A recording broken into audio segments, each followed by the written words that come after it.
Item ಯಾವುದೇ ಇರಲಿ try ಮಾಡಿ ಆಚಿ ಚಿಕನ್ ಮಸಾಲಾ. ಕೃಷ್ಣ ಬೈರೇಗೌಡ ಪರವಾಗಿ ಸಂಸದ ತೇಜಸ್ವಿ ಸೂರ್ಯ ಬ್ಯಾಟಿಂಗ್ ಬೀಸಿದ್ದಾರೆ. ಸಿಎಂ ಡಿಕೆಶಿಗೆ ಖಾರವಾಗಿ ಪ್ರಶ್ನೆ ಮಾಡಿದ ತೇಜಸ್ವಿ ಸೂರ್ಯ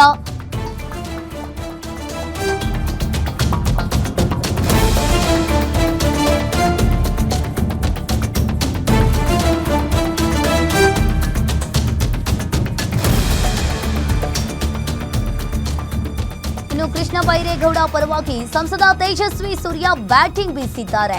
ಸಿಎಂ ಡಿಕೆಶಿಗೆ ಖಾರವಾಗಿ ತೇಜಸ್ವಿ ಸೂರ್ಯ ಪ್ರಶ್ನೆ ಮಾಡಿದ್ದಾರೆ. ಅಧಿಕಾರ ಕಿತ್ತಾಟ ಬದಿಗೊತ್ತಿ ಅಭಿವೃದ್ಧಿ ಕಡೆ ಗಮನವನ್ನ ಹರಿಸಿ, ಬೆಂಗಳೂರು ಅಭಿವೃದ್ಧಿಗೆ ನೀವು ಆದ್ಯತೆಯನ್ನ ಕೊಡಿ, ತಮ್ಮದೇ ಸಚಿವರಿಗೆ ಸಂಪೂರ್ಣವಾದ ಅಧಿಕಾರವನ್ನ ನೀಡಲು ಹಿಂದೇಟ್ಯಾಕೆ ಅಂತ ಹೇಳಿ ಪ್ರಶ್ನೆ ಮಾಡಿದ್ದಾರೆ. ನೀವು ಅಧಿಕಾರವನ್ನ ನೀಡದಿದ್ರೆ ಸಚಿವರನ್ನ ನೇಮಿಸೋ ಅಗತ್ಯವೇನಿತ್ತು ಅಂತ ಹೇಳಿ ಇಲ್ಲಿ ತೇಜಸ್ವಿ ಸೂರ್ಯ ಸಿಎಂ ಡಿಕೆ ಶಿವಕುಮಾರ್ ಅವರಿಗೆ ಪ್ರಶ್ನೆ ಮಾಡಿರುವಂತದ್ದು. ಕೆಲ ಇಲಾಖೆಯನ್ನ ತಾವೇ ಉಳಿಸಿಕೊಳ್ಳಲು ಕಾರಣವೇನು? ಹಾಗಾದ್ರೆ ಇದು ನಿಜವಾಗಿಯೂ ಕೂಡ ಉತ್ತಮ ಆಡಳಿತಕ್ಕಾಗಿ ಆಗಿದೆಯಾ ಅಥವಾ ಈ ಅಧಿಕಾರದ ಕಿತ್ತಾಟಕ್ಕೆ ಸಿಎಂ ತೆರೆ ಎಳಿಬೇಕು ಅಂತ ಆಗ್ರಹ ಮಾಡ್ತಾ ಇದ್ದಾರೆ. ಇನ್ನು ಒಂದ್ ಕಡೆ ಈಗಾಗಲೇ ಕೃಷ್ಣ ಬೈರೇಗೌಡ ಪರವಾಗಿ ಸಂಸದ ತೇಜಸ್ವಿ ಸೂರ್ಯ ಇಲ್ಲಿ ಬ್ಯಾಟಿಂಗ್ ಅನ್ನ ಬೀಸಿದ್ದಾರೆ. ತಮ್ಮದೇ ಆದ ಸಚಿವರಿಗೆ ಸಂಪೂರ್ಣವಾದ ಅಧಿಕಾರವನ್ನ ನೀಡಲು ನೀವ್ಯಾಕೆ ಹಿಂದೇಟನ್ನ ಹಾಕ್ತಾ ಇದ್ದೀರಾ ಅಂತ ಹೇಳಿ ಪ್ರಶ್ನೆಯನ್ನ ಮಾಡ್ತಾ ಇದ್ದಾರೆ.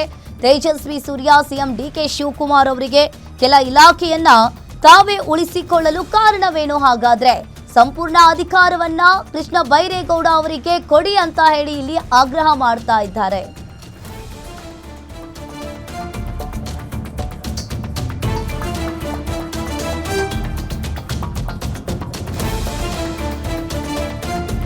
ಕೃಷ್ಣ ಬೈರೇಗೌಡ ಪರವಾಗಿ ಸಂಸದ ತೇಜಸ್ವಿ ಸೂರ್ಯ ಒಂದ್ ಕಡೆ ಬ್ಯಾಟಿಂಗ್ ಬೀಸಿರುವಂತದ್ದು. ಈಗಾಗಲೇ ಸಚಿವ ಸ್ಥಾನವನ್ನ ಕೃಷ್ಣ ಬೈರೇಗೌಡರಿಗೆ ಕೊಟ್ಟಾಗಿದೆ. ಆದ್ರೆ ಕೃಷ್ಣ ಬೈರೇಗೌಡರು ಕೂಡ ಅಸಮಾಧಾನವನ್ನ ವ್ಯಕ್ತಪಡಿಸಿದ್ದಾರೆ.